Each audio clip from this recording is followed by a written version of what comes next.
Hello दोस्तों, स्वागत है आपका आपके YouTube चैनल दर्शता एकेडमी में। मैं सोनाली शर्मा। आज आपके लिए हम क्लास लेके आए हैं हिस्ट्री की, तो जिसमें हम इतिहास की क्लास पे चर्चा करेंगे। कल हमने पिछली क्लास में भी इतिहास के बारे में कुछ पॉइंट्स जाने थे, आज भी हम इतिहास के बारे में चर्चा करेंगे। तो चलिए हम आज की क्लास की शुरुआत करते हैं, जिसमें आज का हमारा टॉपिक है इतिहास। तो सबसे पहले तो हम इतिहास के जो मतलब फादर थे, जनक थे, वह हेरोडोटस थे। ये हमने कल बताया था, और इन्होंने अपनी पहली पुस्तक हिस्टोरिका में इतिहास का वर्णन किया है। और इतिहास के नॉर्मल शब्दों में हम इतिहास का अर्थ जान लेते हैं। तो यदि हम इस इतिहास को विभाजित करते हैं तो इति मीन्स होता है इस प्रकार। अगर हम इसका बीच का हा हटाते हैं तो उससे मतलब होता है निश्चित ही, और हाथ से मतलब घटित होने वाली। इस प्रकार से एक निश्चित ही घटित होने वाली घटनाओं की जानकारी देने वाले शास्त्र को हम इतिहास कहते हैं। चलिए हम इतिहास को जान लेते हैं। तो इतिहास को मुख्यतः हम 3 पार्टों में इतिहास को डिवाइड करते हैं। तो जिसमें पहला हमारा है प्रागैतिहासिक काल, यह है, और दूसरा है हमारा आगैतिहासिक काल, और तीसरा है ऐतिहासिक या वर्तमान काल। तो प्रागैतिहासिक काल क्या होता है? यह वह काल है जिसमें लिखित साक्ष्य मौजूद हो। मतलब इतिहास से संबंधित प्रागैतिहास एक ऐसा काल है जिसको हम प्री हिस्टोरिकल एज कहते हैं। यह एक ऐसा काल है जिसमें लिखित रूप से साक्ष्य मौजूद हो। आगैतिहासिक काल यह वह काल है जिसमें लिखित रूप से साक्ष्य मौजूद हो,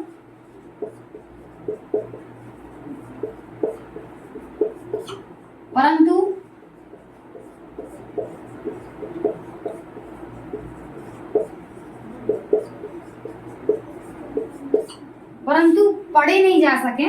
तो ऐसे काल को हम आगैतिहासिक काल कहते हैं। यह इन 2 काल के बारे में विशेषता हो गई। अब हम ऐतिहासिक या वर्तमान काल के बारे में देखते हैं कि ऐतिहासिक या वर्तमान काल हमारा क्या होता है। तो वह काल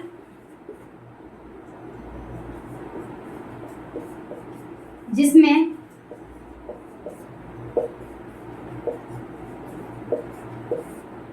लिखित साक्ष्य मौजूद हों,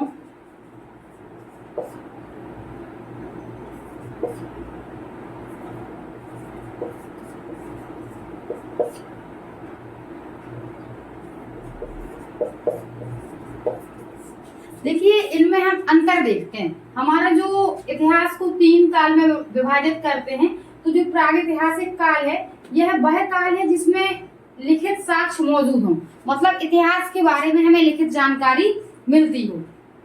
दूसरा काल कौन सा काल है? दूसरा काल वह है जिसमें आगैतिहासिक काल में लिखित जानकारी के साक्ष्य मौजूद तो हैं, परंतु उनको पढ़ा नहीं जा सकता। तो यह ऐसा कौन सा काल था? आगैतिहासिक काल इसको कहा जाता है। और वर्तमान में ऐतिहासिक या वर्तमान काल, तो इस काल से तात्पर्य है कि वह काल जिसमें लिखित साक्ष्य मौजूद हो और पढ़ लिए गए हों, पढ़ चुके हों, या जो पढ़ा गया हो, तो वो हमारा काल कौन सा काल कहलाता है? वर्तमान काल। इसी क्रम में हम थोड़ी सी जानकारी प्रागैतिहासिक काल के बारे में लेते हैं, जिसको प्री हिस्टोरिकल एज कहते हैं।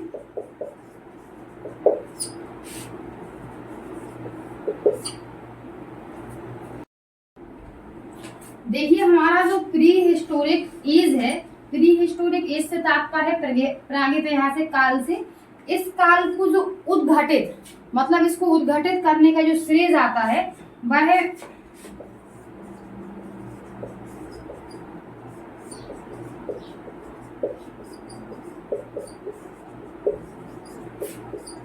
डॉक्टर प्राइम रूज को जाता है। मतलब प्रागैतिहासिक को जो उद्घटित किया था वह डॉक्टर प्राइम रूज ने किया था, और इनको ही, और ये 1842 में किया था। देखिए जो डॉक्टर प्राइम रूज थे, इनको कर्नाटक के रायचूर जिला के लिंगसुगर ग्राम में सर्वप्रथम औजार प्राप्त हुए थे। उन औजार की बनावट के आधार पे जो पाषाण काल है उसको 3 भागों में विभाजित किया गया था। नव पाषाण काल, मध्य पाषाण काल और पुरापाषाण काल। इसमें जो सर्वप्रथम था वह पुरापाषाण काल था, उसके बाद मध्य पाषाण काल और फिर नव पाषाण काल। इनकी जिसको हम स्टोन एज कहते हैं पाषाण काल को, इनको 3 भागों में विभाजित किया गया था। और इसी क्रम में जो डॉक्टर प्राइम रोज थे, इनको प्री हिस्टोरिकल एज का उद्घाटित करने का। चलिए हम पाषाण काल के बारे में जानते हैं। पाषाण काल को स्टोन एज कहा जाता है।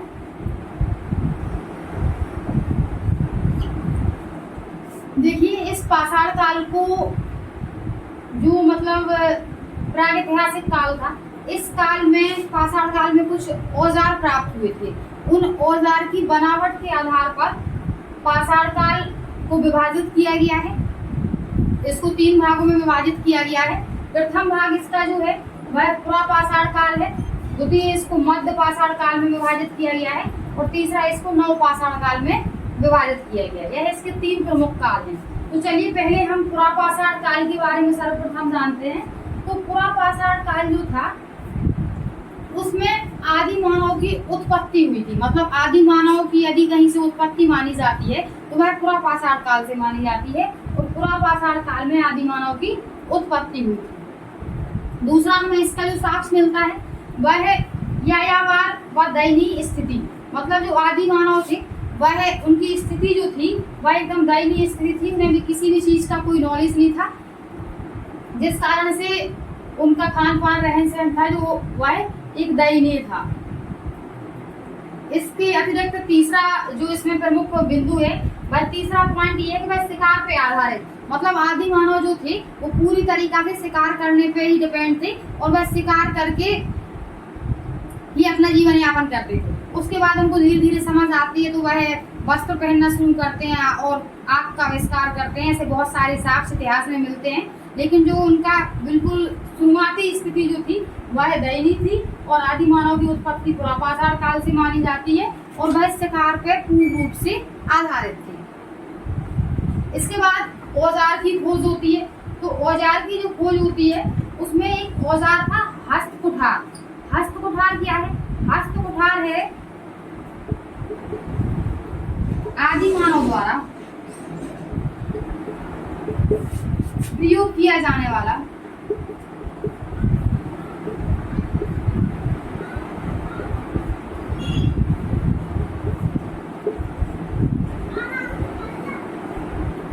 प्रथम औजार।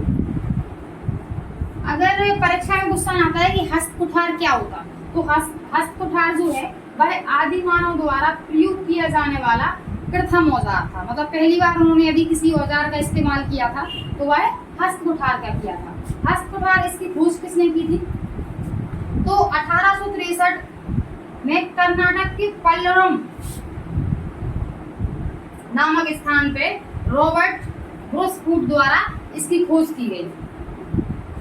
इसके अतिरिक्त हम और भी पॉइंट जानते हैं पुरापाषाण काल के बारे में। तो पुरापाषाण काल के बारे में 2 महत्वपूर्ण पॉइंट है कि इस काल के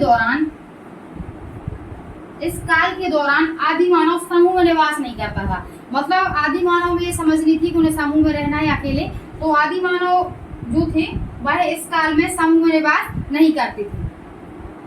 और इसके अतिरिक्त पुरापाषाण काल में आदि मानव आग से परिचित तो थे लेकिन वह आग का प्रयोग करके नहीं जानते थे। धीरे धीरे उनमें समझ आती है और फिर वह आग का इस्तेमाल करते हैं और उनके पत्तों को जला के भोजन पकाना, ऐसे बहुत सारे कार्य उनके द्वारा किए जाते हैं। चलिए हम अब मध्य पाषाण काल के बारे में कुछ जानकारी लेते हैं। तो मध्य पाषाण काल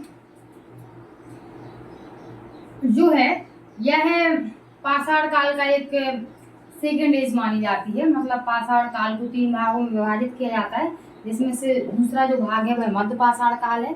और इसमें आदि मानव जो है उसने समूह में रहना प्रारंभ किया था। पुरापाषाण काल में वह आदि मानव को समूह में रहने का कोई भी ज्ञान नहीं था, लेकिन मध्य पाषाण काल में उनमें धीरे धीरे विकास हुआ। तो मध्य पाषाण काल में उन्होंने समूह में रहना प्रारंभ किया, पशुपालन करना प्रारंभ किया। पहले आदि मानव में कोई समझ नहीं थी पशु वगैरह की वो सिर्फ शिकार करते थे, इसलिए उन्होंने मध्य पाषाण काल में पशुपालन प्रारंभ किया। और सर्वप्रथम उन्होंने जो पालतू पशु पाला वह स्वान, जिसको कुत्ता कहा जाता है, इन्होंने सर्वप्रथम पालतू पशु कुत्ते को पाला और यह उनकी स्लॉज गाड़ी को खींचने में और शिकार करने में मदद करता था, इसलिए उन्होंने पालतू जानवर स्वान बनाया। इसके अतिरिक्त इस काल के दौरान जो औजार थे, पुरापाषाण काल में उनको जो औजार प्राप्त हुए थे उनका आकार बहुत बड़ा था, उनको औजार की कोई समझ नहीं थी। लेकिन मध्य पाषाण काल में उन औजार का जो आकार था, साइज, वह छोटा हुआ। पृष्ठीय पात्र उपकरण की खोज हुई। पृष्ठीय पात्र उपकरण से मतलब है इसमें एक नई टेक्नोलॉजी की उन्होंने खोज की थी, जिसमें से जो उपकरण के लिए, हथियार औजार के लिए, तो जिसमें भाला, धनुष, बाण जैसे इन्होंने उपकरण पृष्ठीय पात्र के रूप में तैयार किए। इसके अतिरिक्त जो मध्य पाषाण काल है, इस मध्य पाषाण काल का जो हमें साक्ष्य मिलते हैं वह भीमबेटका जो मध्य प्रदेश में है, रायसेन जिले में, वहां से इसके साक्ष्य प्राप्त होते हैं मध्य पाषाण काल के। इसके अतिरिक्त प्रागैतिहासिक काल का जो संक्रमणीय काल का चरण कहा जाता है वह मध्य पाषाण काल को कहा जाता है। इसके बाद हम नवपाषाण काल के बारे में जानेंगे कि नवपाषाण काल में भी कौन कौन से परिवर्तन हुए। नवपाषाण काल के बारे में जानते हैं। तो जो नवपाषाण काल था, इसमें आग का खोज तो हो गई थी पुरापाषाण काल में, लेकिन आग का प्रयोग नहीं किया गया था। तो जो नवपाषाण काल था, इसमें आग का पूर्ण रूप से आदि मानव ने प्रयोग करना शुरू कर दिया था। मतलब आदि मानव आग का प्रयोग करने लगे थे। किन चीजों में? भोजन को पकाने में, जंगल साफ करने में, जो घने जंगल थे उनको इकट्ठा करके जलाना और उनको साफ करने में भी, कूड़ा करकट को जलाने में भी आग का प्रयोग करने लगे थे, और जंगल को साफ करने में। मृतक परिपाटी, मृतक परिपाटी से मतलब है कि इनके जो नवपाषाण काल के जो साक्ष्य मिलते हैं वह भीमबेटका से मिलते हैं कि वहां पर मानव की अंत्येष्टि की गई थी, तो इसलिए इस मृतक परिपाटी से संबंधित व्यक्ति की अंत्येष्टि से है, जिसके साक्ष्य भी आग के माध्यम से नवपाषाण काल के देखने को मिलते हैं भीमबेटका में। स्थायी बसावट, आदि मानव जो निवास करने लगे थे वह स्थायी रूप से करने लगे थे और कृषि करना प्रारंभ कर दिया था। कृषि की जो शुरुआत मानी, जैसे यदि क्वेश्चन बनता है कि कृषि की शुरुआत किस काल से मानी जाती है, तो कृषि की शुरुआत आदि मानव द्वारा नवपाषाण काल से की गई थी। पहिए का जो आविष्कार किया गया था वह भी नवपाषाण काल से किया गया था। इसके अतिरिक्त मृदभांड का निर्माण, तो मृदभांड से तात्पर्य होता है मिट्टी से जो बने हुए बर्तन रहते हैं उनको मृदभांड कहा जाता है, और उनका निर्माण भी नवपाषाण काल में होता है। प्रथम धातु के रूप में तांबा का प्रयोग, जो प्रथम धातु थी उसके तांबे, तो जो प्रथम बार यदि किसी धातु का प्रयोग आदि मानव द्वारा किया गया था तो वह तांबे धातु का प्रयोग किया गया था, तांबा का, जिसको कॉपर कहा जाता है। इसके अतिरिक्त इस काल के दौरान जो आदि मानव था वह पूर्ण रूप से खाद्य संग्राहक बन गया था, मतलब वह भोजन पे ही डिपेंड था, भोजन पे ही पूर्ण रूप से निर्भर हो गया था। यह हमारे आज के पाषाण काल के बारे में फैक्टोरियल फॉर्म में जानकारी थी, जिसमें पुरापाषाण काल, मध्य पाषाण काल और नवपाषाण काल के बारे में हमने जानकारी ली है। और इसी क्रम में आप हमारे आज की क्लास यहीं पे खत्म होती है, और इसी क्रम आप हमारे दर्स्ता एकेडमी चैनल से प्रतिदिन जुड़े रहिए और हमारे चैनल को सब्सक्राइब कीजिए, वीडियो को लाइक कीजिए और फ्रेंड सर्कल में शेयर कीजिए। धन्यवाद।